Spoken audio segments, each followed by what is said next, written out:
తలరాతనే మార్చే దేవాలయం. నా కోరిక కూడా ఇక్కడికి వెళ్ళిన తర్వాతే జరిగిందండి. చాలా మహిమగల దేవస్థానం అని కూడా మనం ఇక్కడ చెప్పచ్చు. సో, ఈ గుడి విశిష్టత ఏంటి? ఈ గుడికెళ్ళాలంటే మీరు ఏ రూట్‌లో వెళ్ళాలి? సో, ఏ బస్ తీసుకొని ఈ గుడికి మీరు చేరొచ్చు. సో, అలాంటి అన్ని డీటెయిల్స్ కూడా నేను క్లియర్‌గా ఎక్స్‌ప్లెయిన్ చేస్తాను. సో, ఇంకెందుకు ఆలస్యం వీడియో అయితే స్టార్ట్ చేసేద్దాం. సో, ఇక్కడ వెలిసిన దేవుడు మరెవరో కాదు. సో, సాక్షాత్తు పార్వతీ పరమేశ్వరులు ఇక్కడ లింగ రూపంలో దర్శనమిస్తారండి.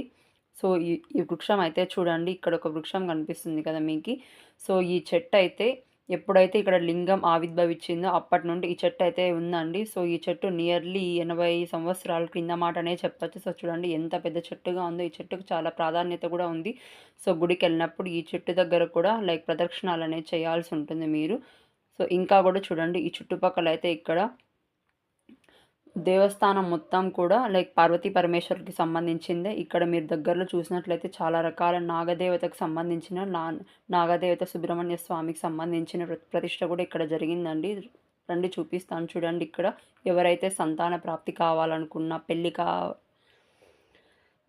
కావాల్సిన వాళ్ళు కానీ, అలానే ఏదన్నా వాళ్ళ లైఫ్‌లో జరగాల్సిన కోరికలు ఏవైనా కావాలన్నా తీర్చుకోవాలి అనుకుంటే ఈ గుడి చుట్టూరా ఒక్కసారి 11 ప్రదక్షిణాలు చేసినట్లయితే తప్పకుండా వాళ్ళ కోరిక నెరవేరుతుందండి. చూడండి ఈ విధంగా నాగప్రతిష్ఠ అయితే చాలా బాగా జరిగింది. ఈ చుట్టుపక్కల కూడా చూడండి. ఇంకా కూడా ఇటువైపు మీరు చూసారంటే ఇక్కడ మళ్ళీ కూడా నాగప్రతిష్ఠ చేశారండి.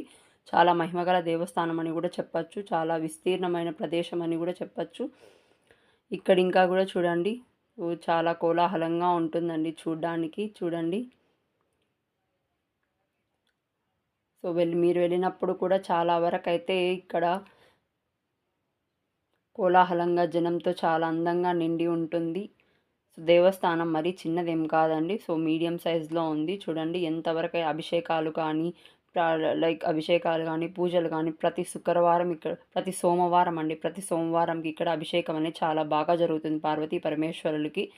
చూడండి గుడిలో అయితే చాలా చూడండి ఇక్కడ నందీశ్వరుడు సాక్షాత్ పరమేశ్వరుడు భక్తుడైన నందీశ్వరుడు కూడా ఇక్కడ వెలిసాడండి. ఈ నంది చుట్టూరా 3 ప్రదక్షిణాలు తప్పకుండా మీరు చేయాలండి. చాలా విధంగా చూడండి మేము కూడా ఇక్కడికి వెళ్ళాం కుటుంబంతో సహా. నా కోరిక తీరిన తర్వాత చూడండి ఇలా అందంగా అయితే ప్రతి ఒక్కరూ కూడా ఫొటోస్తో చాలా ఎగ్జైట్మెంట్గా ఉంటారండి. సో, చూడండి ఇక్కడ మనకి ప్రతి సోమవారం ఇక్కడ అన్నదానం కూడా జరుగుతుందండి. సో, ఎవరైతే మొక్కులు మొక్కింటారో వాళ్ళ కోరికలు తీరాయని చెప్పి అన్నదానం కూడా ఈ విధంగా చేయడం జరుగుతుంది. సో, ప్లేస్ కూడా చూడండి చాలా విస్తీర్ణంగా మీరు ప్రశాంతంగా ఇక్కడ కోనేరు కూడా అయితే ఉందండి. మీరు గుడికి వచ్చిన వెంటనే ఈ కోనేరులో కూడా మీరు కాళ్ళు చేతులు శుభ్రం చేసుకొని గుడిలోకైతే వెళ్ళొచ్చు. సో, మీరు ఇంకా కూడా చూడండి అటువైపు ఒక గుడి ఉంది. ఇటువైపు ఒక గుడి ఉందండి. సో, అదైతే కట్టడం జరుగుతుంది కాబట్టి ఇటువైపు అన్నీ కూడా చేస్తున్నారు. సో, చూడండి చాలా అందంగా, విశాలంగా, విస్తీర్ణంగా ఇక్కడ కళ్యాణ మండపం పెళ్ళిళ్ళు కూడా జరుగుతాయండి. సో, ఏదైనా మీకు పెళ్ళి కావాలి అలా ఏదైనా మొక్కు ఉన్నా కూడా ఇక్కడ మీరు నెరవేర్చుకొని అక్కడే కూడా మీ కళ్యాణం చేసుకోవచ్చు. ఈ విధంగా ఉందండి చూడండి. చూడ్డానికి మీరు ఏదైనా పార్కింగ్ అని వెహికల్స్ కూడా అన్నీ ఇక్కడే పార్క్ చేసుకోవచ్చండి. మీరు ఇంకా ఏదైనా అన్నదానం అలా చేపిస్తామని మొక్కున్న వాళ్ళు కూడా ఈ విధంగా వంటలు కూడా మీరు నచ్చిన విధంగా ఇక్కడైతే చేసుకోవచ్చు చూడండి. సో, ఒక మామూలు చిన్న స్థాయి నుండి పెద్ద స్థాయి వరకు ఎవరైనా కానీ మొక్కారంటే ఖచ్చితంగా తీర్చాలనుకుంటాం కదా! సో, ఆ విధంగా అయితే ఇక్కడ మీరు రావచ్చు. దైవ దర్శనం చేసుకొని మీ కోరికైతే నెరవేరుతుందండి. చాలా మహిమగల ఈశ్వరుడని చెప్పచ్చు. చాలా వరకైతే వస్తూ ఉంటారు. ఎక్కడెక్కడి నుంచో జనం వస్తూ ఉంటారు చూడండి.